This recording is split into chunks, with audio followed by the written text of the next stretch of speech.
Hello friends, आप सबका अर्चना Harry channel पर बहुत बहुत स्वागत है।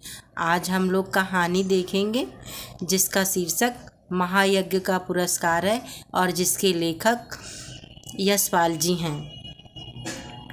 चलिए देखते हैं। महायज्ञ का पुरस्कार यशपाल जी द्वारा लिखित प्रसिद्ध कहानी है। इसमें परोपकार और अच्छे कर्मों की महत्ता बताई गई है।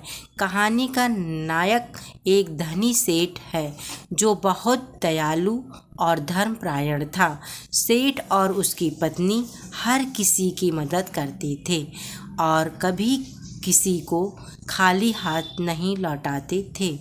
समय बदलने पर सेठ अचानक गरीब हो गया और भूखों मरने की नौबत आ गई।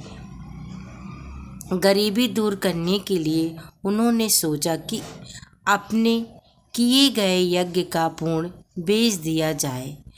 पास के एक कस्बे कुंदनपुर में एक धन्ना सेठ रहते थे जिनकी पत्नी को भविष्य बताने की शक्ति प्राप्त थी। सेठ अपने पुण्य को बेचने के लिए कुंदनपुर जाने का निर्णय करता है। पत्नी उसे पड़ोस से आटा मांगकर 4 रोटियां बनाकर देती है। रास्ते में एक बाग में बैठकर जैसी ही वह रोटियां निकालता है, एक भूखा कुत्ता आ जाता है। दयालु सेठ कुत्ते को अपनी सारी रोटियां खिला देता है और खुद केवल पानी पीकर आगे बढ़ता है। कुंदनपुर पहुंचने पर सेठानी कहती है कि आज का किया हुआ पुण्य ही खरीदा जाएगा। सेठ पुण्य बेचने को तैयार नहीं होता है और खाली हाथ लौट आता है। अगले दिन अचानक उसके घर के देहरी के नीचे छिपा खजाना मिल जाता है।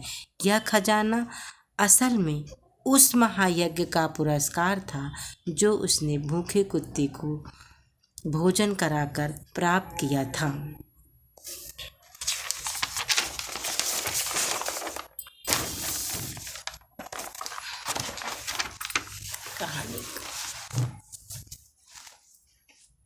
कहानी का शीर्षक बच्चों इस प्रकार है।